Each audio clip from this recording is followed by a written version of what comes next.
Morning, everyone.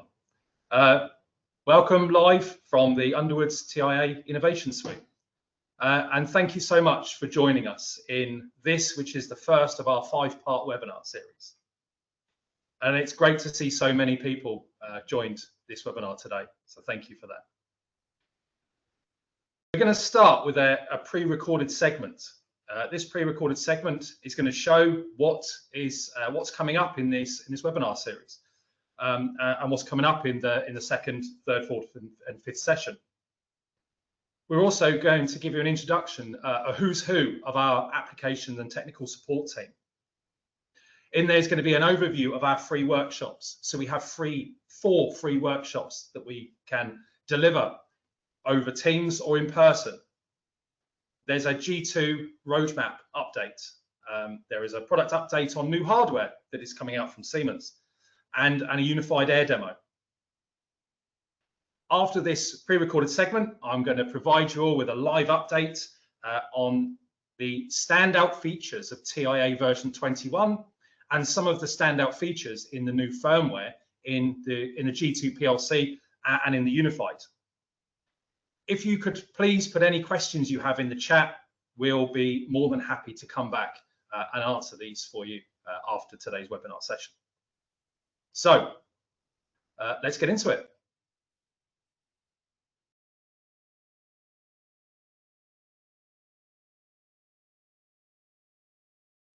Hi, I'm Darren Drinkwater and welcome to the Underwoods Project Engineering of the Future webinar series. Today, in the first part of our 5-part webinar series, we're going to be exploring some of the new innovation in Siemens hardware. On our second webinar, we'll be looking at modern motion and drives engineering. On the next instalment of our webinar series, we'll be focusing on modern machinery safety engineering. Following that, we'll be looking at future-proof cybersecurity controls, and our final webinar will be deep diving into advanced automation simulation. Make sure you register for these and future webinars by visiting ued.co.uk and by following Underwoods on LinkedIn for the latest updates. I'm Darren Drinkwater, and I specialise in the Siemens product portfolio of PLCs, HMIs, drives and associated software. And throughout this webinar series, you'll meet the rest of our application and technical support team. As part of our value-added service, we offer the following free workshops. The basic introduction to TIA Portal workshop, which is ideal for individuals or engineers that have never used Siemens before or have used another engineering platform in the past. In this workshop, we'll bring in a PLC, we bring in HMI, we show the programming of some of the functions in TIA, the use of things like global libraries, and then we use simulation tools to simulate the communication between PLC and HMI device. We also offer a basic introduction to TIA safety workshop, where we use the TIA selection tool to build hardware configuration. We use the TIA selection tool also to make sure that our hardware configuration meets with the safety requirements of our risk assessment. We then export this hardware into TIA Portal and use the safety tools and the safety blocks in TIA Portal to configure our safety.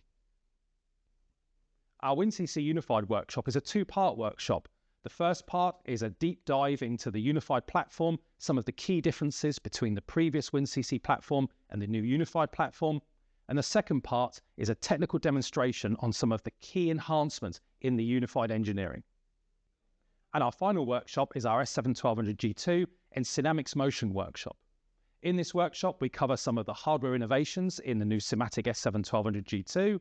We cover some of the motion control resources, and we do a demonstration of dual axis motion control using the 1200G2 as a motion controller. To kick off our Siemens hardware update, we'll have a look at the roadmap of the S7-1200G2. We have the full complement of S7-1200G2 CPUs released in both standard and failsafe.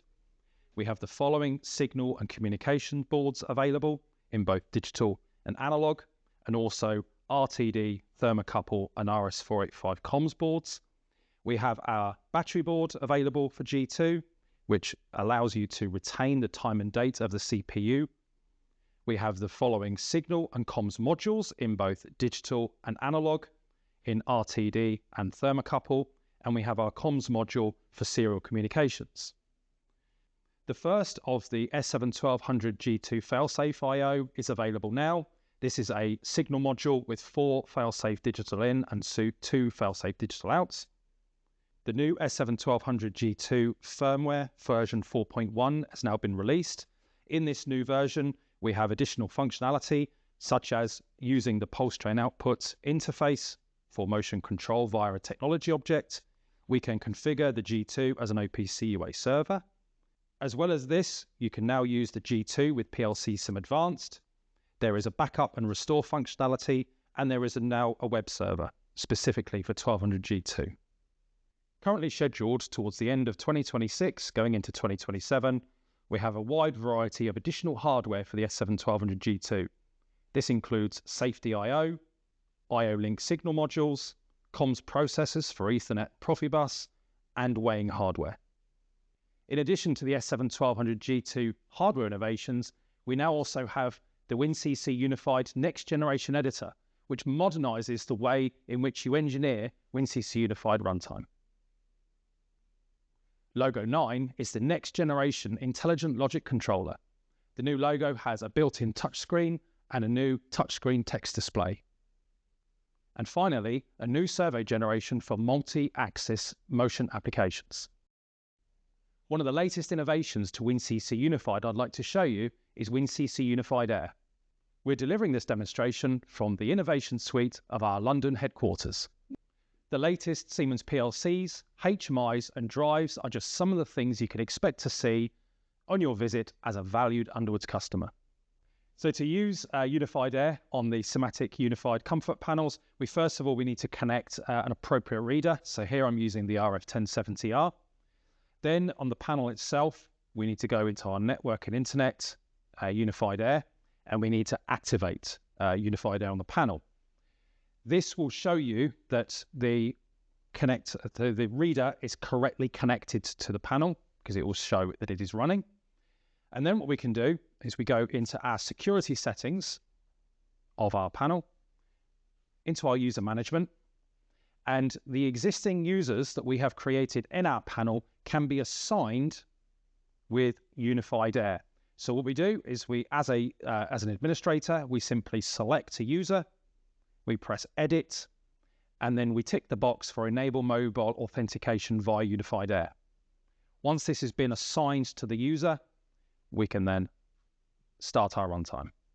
So now that the device has been assigned to the user, we can simply press on the device and it will use our biometric two-factor authentication to log in to the Unified Comfort panel.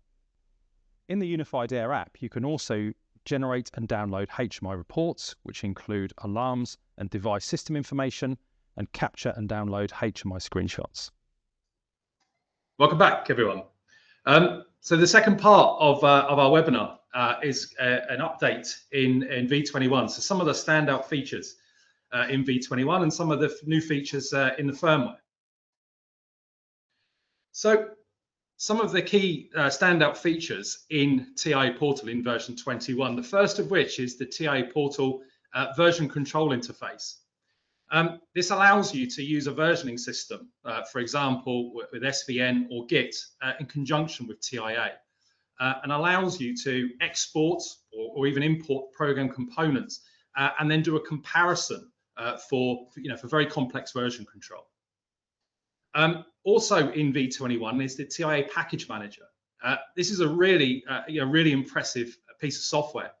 What it is, it's now the centralized platform for managing all Siemens TIA Portal assets.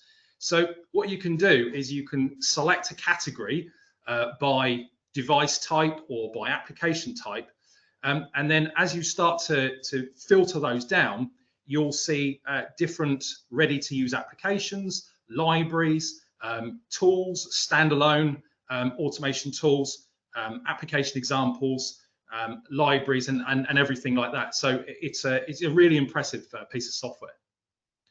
Also in V21 is now PLC Sim Advanced version 8. In version 8, we can now simulate the new S7-1200 G2 controllers.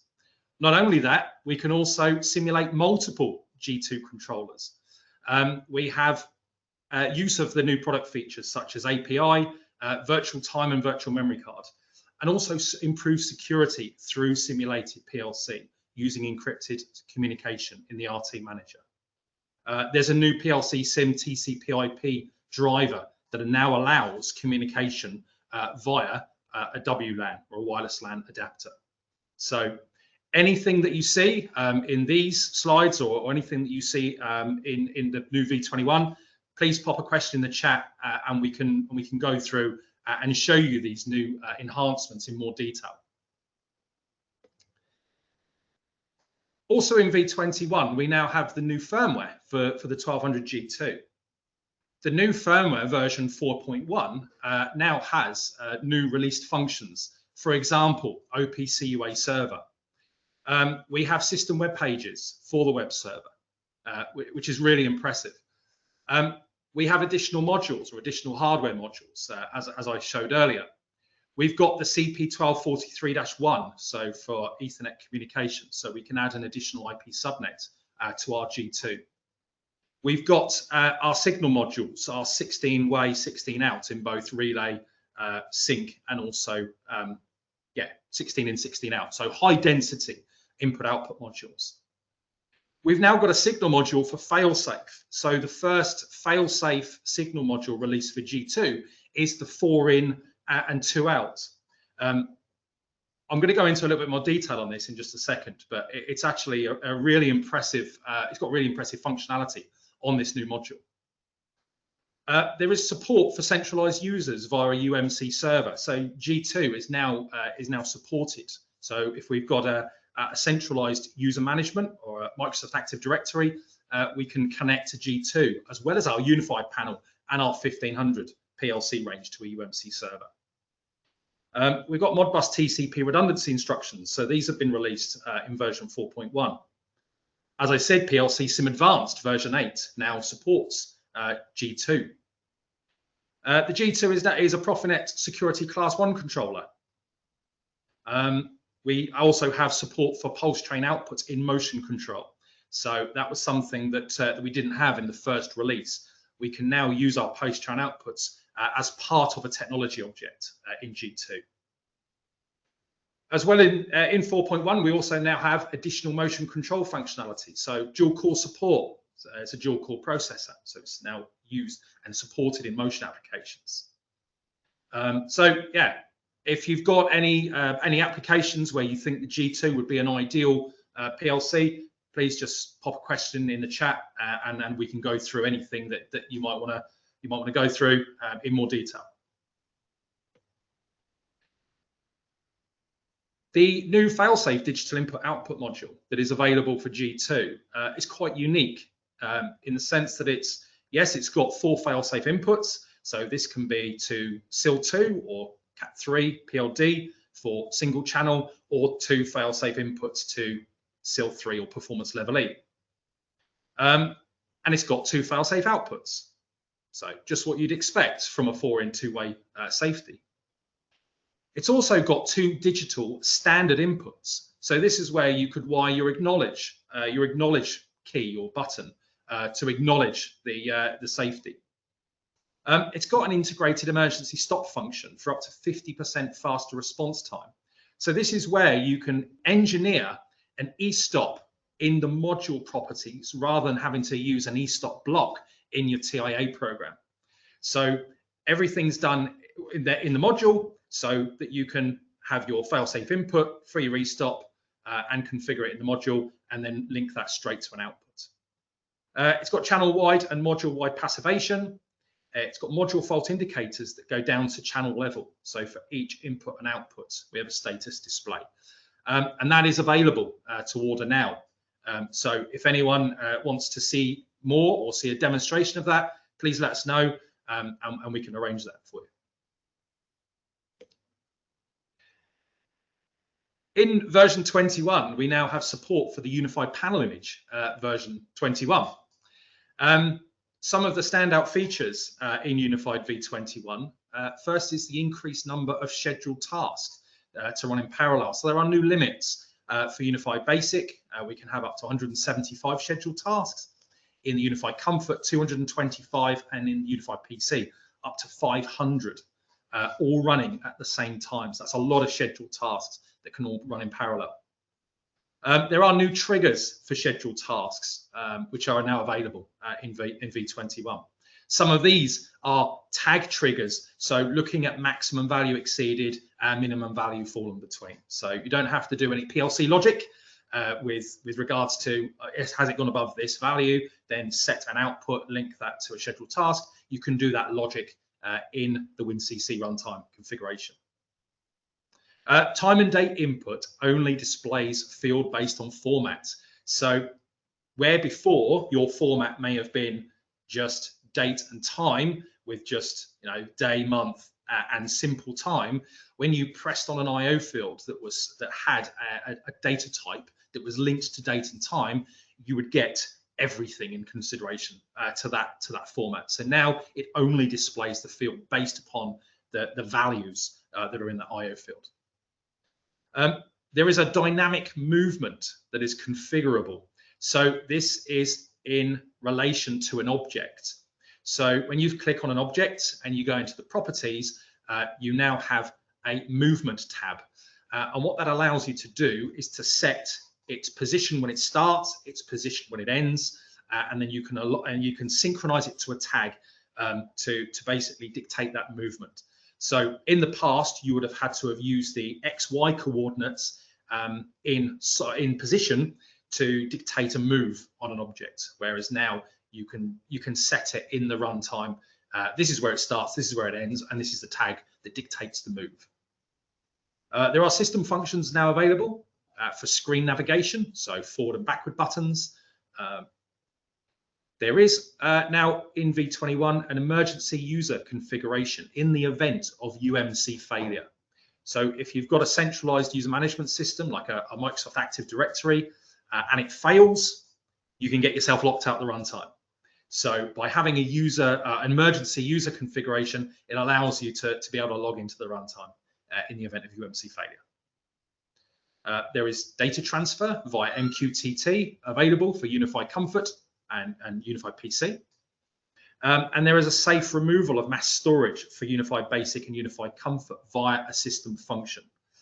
This is something that in technical support we've seen quite a bit of the safe removal of mass storage to prevent data corruption.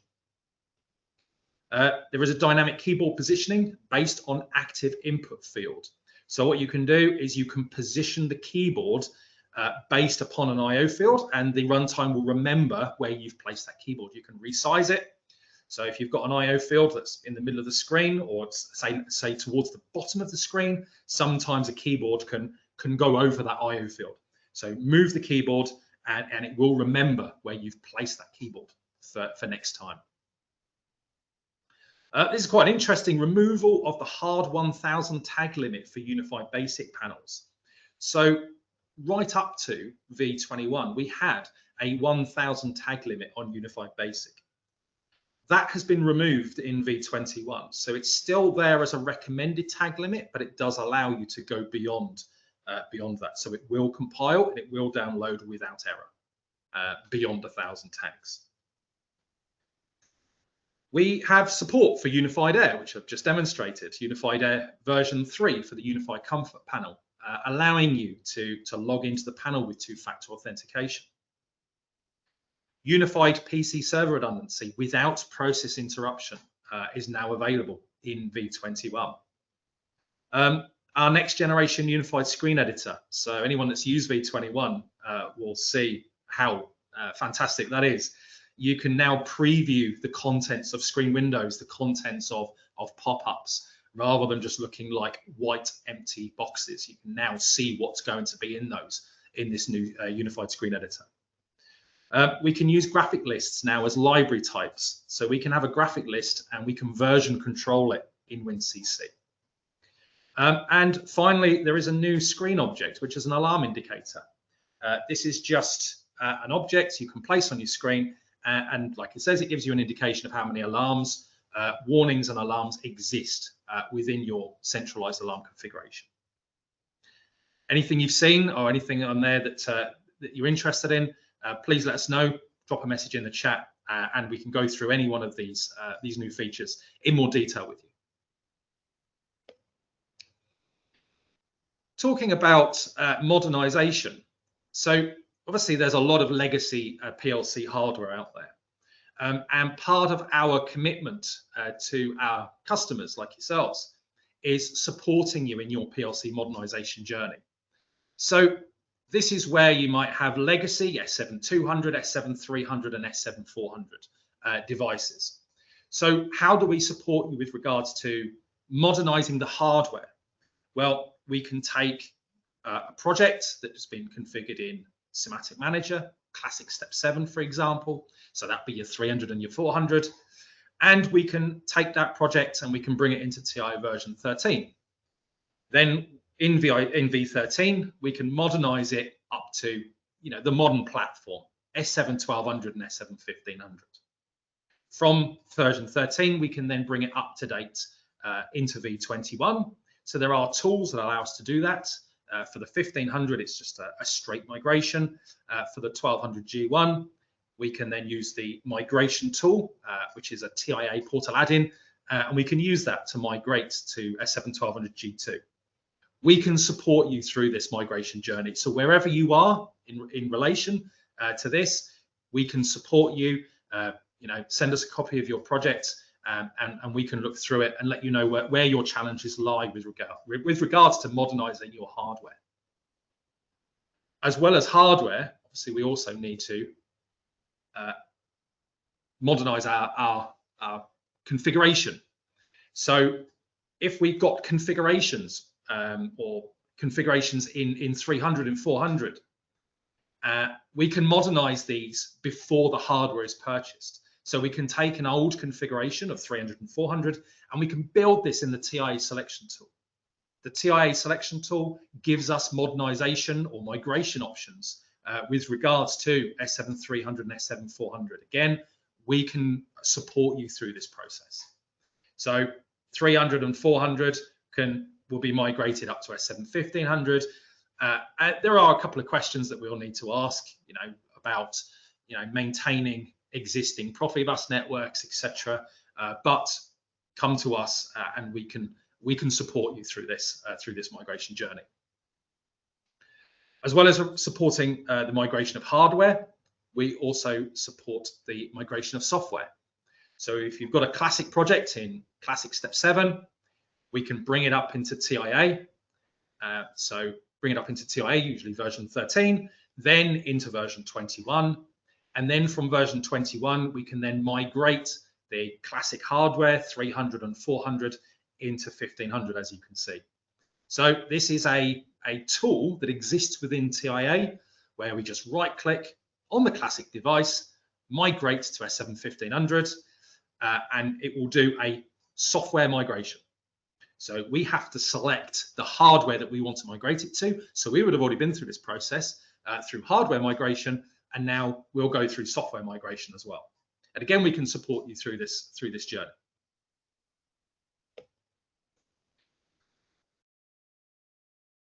With regards to the S7-1200 G1, as I said earlier, there is a G2 migration tool. It actually works. It works incredibly well. It's a very, very powerful tool. So this is where we take our S7-1200 G1 project, we bring it up into the latest TIA version, version 21, and then we use the G2 migration tool. And what it does is it migrates the hardware and the software into S7-1200 G2. We can show you this, so if this is of interest to yourselves, please let us know, and we can provide you with a demonstration of how this tool works.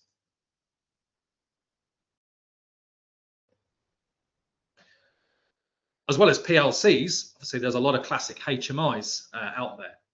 So this is about migrating classic HMIs. For example, your TP and your OP 177, your 277, and your MP panels and your classic PC runtime.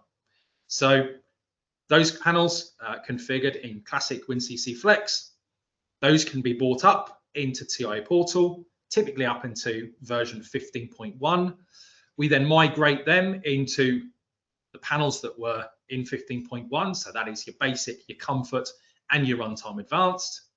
And then beyond that, we can then migrate it into V21, into the new unified basic, unified comfort, and unified PC runtime. So from a hardware perspective, we can support you through the journey of modernizing your HMIs from your classic right through to the latest unified platform. With regards to software, we can do exactly the same. So, like I said, send us a copy of your project in classic WinCC Flex. We can bring that into TIA, and there is a device wizard with regards to changing the device from your classic into the modern. So your TPs, your 177, 277, 377 can be migrated into your KTP and your TP, so your basic and your comfort panels. And then we have the data to unified tool that allows us then to migrate or do a partial migration up to unified. And again, we can demonstrate this, or we can support you through your HMI modernization process.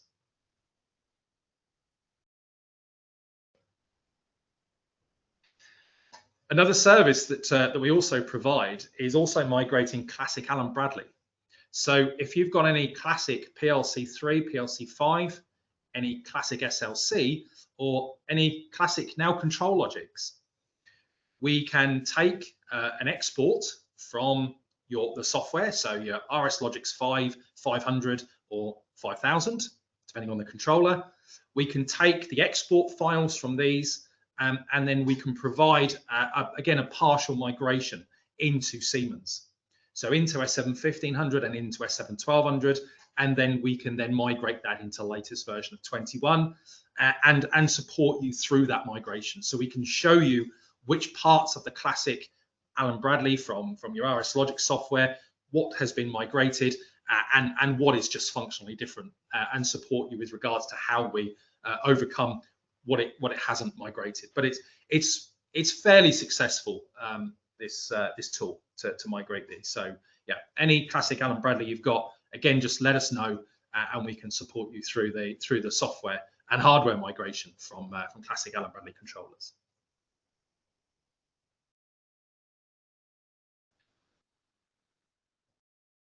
We've got another 4 webinars. So a week today, we'll be showing you modern motion and drives engineering, and then we've got the modern machinery safety engineering, future-proof cyber security controls, and then finishing with advanced automation simulation. So there's some really interesting webinars coming up in this series, and yeah, we can't wait to show you some of this new technology.